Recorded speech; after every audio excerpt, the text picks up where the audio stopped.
اعوذ باللہ من الشیطان الرجیم بسم اللہ الرحمن الرحیم الم تر الی الذین یزکون انفسهم بل اللہ یزکی من یشاء ولا یظلمون فتیلا انظر کیف یفترون علی اللہ الکذب وکفی بہ اثما مبینا صدق اللہ العظیم۔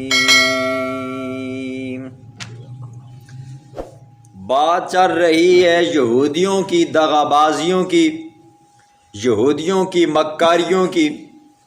کل کے درس میں آپ نے سنا اللہ رب العزت نے بیان فرمایا کہ جو بندہ میرے ساتھ شریک ٹھہرائے گا، چاہے وہ اللہ کی ذات میں ہو، چاہے وہ اللہ کی صفات میں ہو، چاہے وہ اللہ کے افعال میں ہو، تو اللہ نے فرمایا میں ایسے بندے کو کبھی نہیں بخشوں گا۔ جب یہ آیات کریمہ نازل ہوئی تو یہودی کہنے لگے ہم تو مشرک نہیں ہیں، ہم تو خالص مومن ہیں، ہم تو بڑے موحد ہیں، ہم تو اللہ کے بیٹے ہیں، نحن ابناء اللہ و احباؤ، ہم اللہ کے پیارے ہیں اور اللہ ہمارے ساتھ اتنی محبت کرتا ہے کہ سارے پیغمبر وہ اس نے ہم ہی میں سے بھیجے ہیں۔ اور ساتھ میں انہوں نے یہ کہا ہماری تو اتنی شان ہے، ہم اگر صبح کو گناہ کریں تو شام کو اللہ رب العزت خود بخود مٹا دیتے، اور اگر شام کو گناہ کریں تو صبح تک وہ گناہ خود بخود مٹ جاتا ہے۔ تو آپ ہمیں کیسے مشرک کہہ سکتے ہو؟ ہم تو کیا ہیں جی، بڑے اللہ والے ہیں جی۔ تو اللہ فرماتے ہیں کہ یہ وہ لوگ ہیں یزکون انفسہم، جو اپنے منہ سے اپنی پاکیزیاں بیان کرتے ہیں۔ بل اللہ یزکی من یشاء، پاکیزہ بندہ تو وہ ہے جس کی اللہ کیا کرتا ہے جی، نشانیاں بیان کرتا ہے۔ اور اللہ نے کیا کہا جی؟ اللہ فرماتے ہیں ان اللہ لا یغفر ان یشرک بہ ویغفر ما دون ذلک لمن یشاء، جو بندہ اللہ کی ذات اور صفات اور افعال کے اندر کسی کو شریک نہیں ٹھہراتا تو پاکیزہ بندہ تو وہ ہے۔ آگے فرمایا ولا یظلمون فتیلا، دن قیامت کے ان کے اوپر فتیلہ دھاگے کے برابر بھی ظلم نہیں کیا جائے گا جی۔ فتیلہ کہتے ہیں نا جی، کھجور کے اندر جو گٹھلی ہوتی ہے، اس گٹھلی کی نالی جو بنی ہوتی ہے، اس نالی کے اندر جب وہ نالی خشک ہو جاتی ہے تو اس کے اندر ایک زرد ڈھیلا کمزور سا جو دھاگا ہوتا ہے، تو اللہ فرماتے ہیں ولا یظلمون فتیلا، دن قیامت کے ان کے اوپر اتنا سے بھی ظلم نہیں کیا جائے گا۔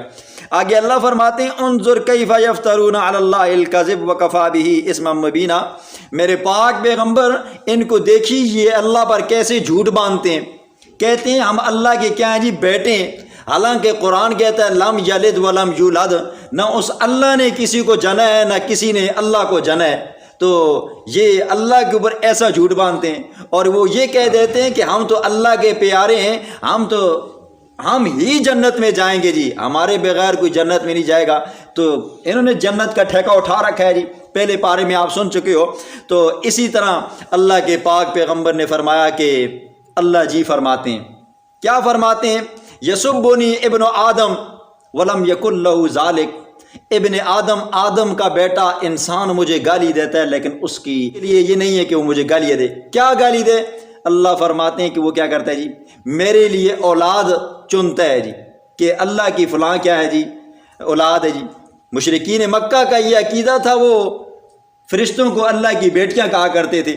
یہودیوں کا یہ عقیدہ تھا حضرت عزیر علیہ السلام اللہ کے بیٹے ہیں، اور عیسائیوں کا یہ عقیدہ تھا کہ حضرت عیسیٰ علیہ السلام اللہ کے بیٹے ہیں۔ اور ان سے ہٹ کر جو باقی مخلوقات ہے جی، وہ کیا کہہ دیتے ہیں جی، فلاں بزرگ جو کیا ہے جی اللہ کا بڑا قریب ہے۔ یہ اللہ فرماتے ہیں کسی کے لیے مناسب نہیں ہے، انسان کے لیے یہ مناسب نہیں ہے کہ وہ کیا کرے جی مجھے گالی دے، اور کسی اللہ کے لیے اولاد کا ثابت کرنا یہ کیا ہے جی گالی ہے جی۔ تو اللہ کو یہ بات پسند نہیں ہے کہ کوئی اس کے لیے نسب ثابت کرے، کوئی یوں کہے کہ اللہ کی بیٹی ہے، اللہ کا بیٹا ہے۔ نہ اللہ کا بیٹا ہے، نہ اللہ کی بیٹی ہے، نہ اس کی کوئی ماں ہے، نہ اس کا کوئی باپ ہے، نہ اس کی کوئی بیوی ہے جی۔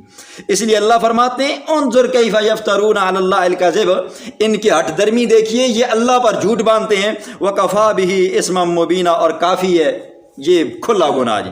آگے اللہ فرماتے ہیں الم تر الی الذین اوتوا نصیبا من الکتاب، اس آیت کے شان نزول کو سنے پہلے۔ جب جنگ بدر ہوئی نا جی، تو جنگ بدر کے اندر آپ نے سنا صحابہ کی تعداد کم تھی، اسلحہ کم تھا، صحابہ کے پاس نہ کپڑے اتنے تھے، نہ زریں تھی، نہ تلواریں تھیں، نہ گھوڑے تھے، نہ اونٹ تھے۔ ان کے مقابلے میں مشرکین مکہ تھے، ان کے پاس گھوڑے بھی وافر مقدار میں تھے، اور ان کے پاس زریں تھی، تلواریں تھی، ہر بندہ اسلحے سے لیس تھا، سروں کا سامانی کا یہ عالم تھا۔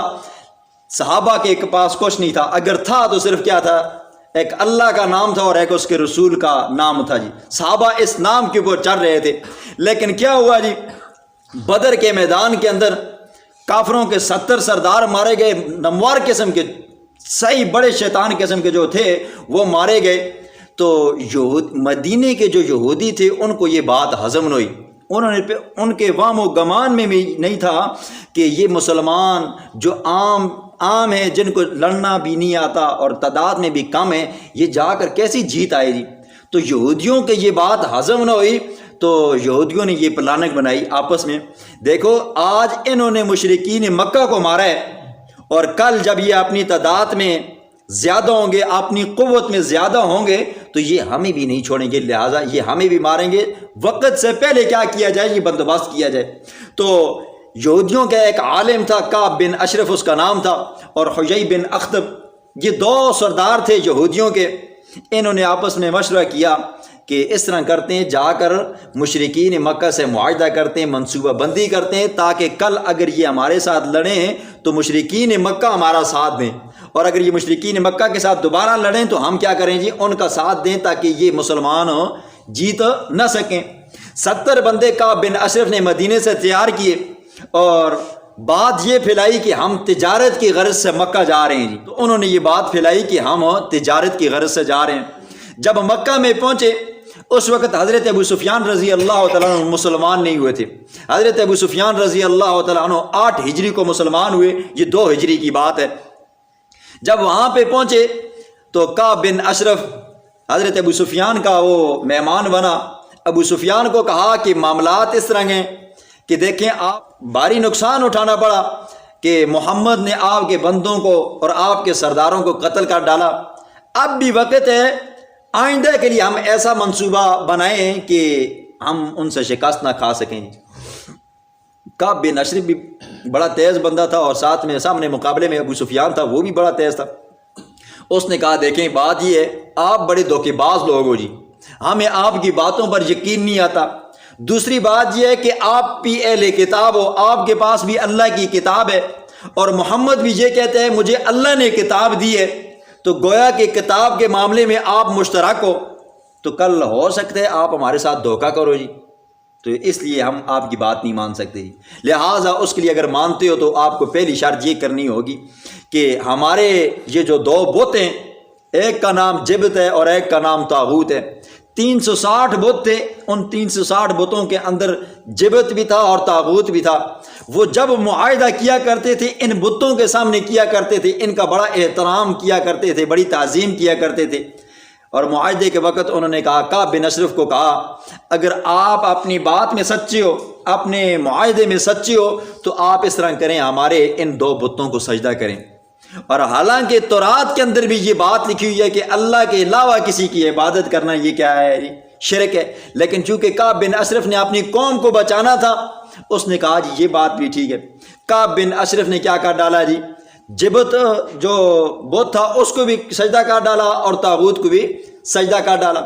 اور ابو سفیان نے کہا دوسری میری شرط یہ ہے، چونکہ آپ پڑھے لکھے لوگ ہو، آپ کے پاس کتاب ہے، ہم تو ان پڑھ لوگ ہیں، ہمیں تو اتنا پڑھنا لکھنا نہیں آتا، آپ مجھے یہ بتاؤ کہ ہم حق پر ہیں، سچے ہیں، یا محمد حق پر ہے یا سچا ہے؟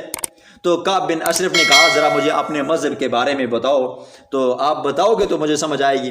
تو ابو سفیان نے کہا ہم لوگ حج کے دنوں کے اندر حاجیوں کے لیے اونٹ ذبح کرتے ہیں، حاجیوں کو پانی پلاتے ہیں، حاجیوں کی خدمت کرتے ہیں اور بیت اللہ کی تعظیم اور احترام کرتے ہیں۔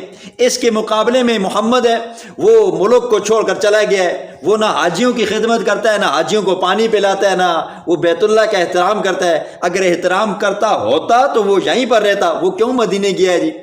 تو کعب بن اشرف نے اپنی قوم کو بچانے کی خاطر مستقبل کا منصوبہ بنانے کے لیے اس نے کہہ ڈالا کہ آپ راہ راست پر ہو، وہ راہ راست پر نہیں ہے۔ تو قرآن اس پورے واقعے کو بیان فرماتا ہے، تو اللہ فرماتے ہیں ام لہم نصیب من الملک فاذا لا یؤتون الناس نقیرا، کیا ان کے پاس دنیا کی بادشاہت ہے جو وہ لوگوں کے اندر تقسیم کرنا چاہتے ہیں؟ یا ام یحسدون الناس علی ما آتاہم اللہ من فضل فقد آتینا آل ابراہیم الکتاب والحکم وآتینا ملکا عظیما، یا وہ اس بات میں حسد کرتے ہیں کہ نبوت اسرائیلیوں کے اندر چل رہی تھی اور اب اسماعیلیوں کے اندر آ رہی ہے۔ یہ یہودی حسد کی وجہ سے اللہ کے پاک پیغمبر کو کیا کہہ رہے ہیں جی؟ وہ جھوٹا ہے، اور مشرکین مکہ کو یہ کہہ رہے ہیں کہ بھائی آپ حق اور سچ پر ہو۔ تو اللہ نے فرمایا اولئک الذین لعنہم اللہ، یہی وہ لوگ ہیں جو لعنتی ہیں۔ اور لعنت کس وجہ سے؟ لعنت کا معنی آپ نے سنا ہے کہ لعنتی بندہ وہ ہوتا ہے جو رب کی رحمت سے دور ہوتا ہے۔ تو انہوں نے کیا کیا جی؟ بتوں کو سجدہ کیا اور محمد صلی اللہ علیہ وسلم کو کافروں کے مقابلے میں کہا کہ یہ جھوٹا ہے، تو اللہ کی لعنت برسی۔ اور اللہ کی لعنت پھر کیا ہوئی جی؟ پھر یہودیوں کو مدینے کے اندر سے ذلت اٹھانی پڑی، جزیہ دے کر رہتے رہے، پھر آخر حضرت عمر فاروق رضی اللہ تعالیٰ عنہ کے زمانے کے اندر جلاوطن ہوئے، اور آخرت کے اندر ان کے لیے اللہ نے عذاب تیار کر کے رکھا ہوا ہے۔ یہ اس سارے واقعے کو اللہ نے بیان فرمایا ہے۔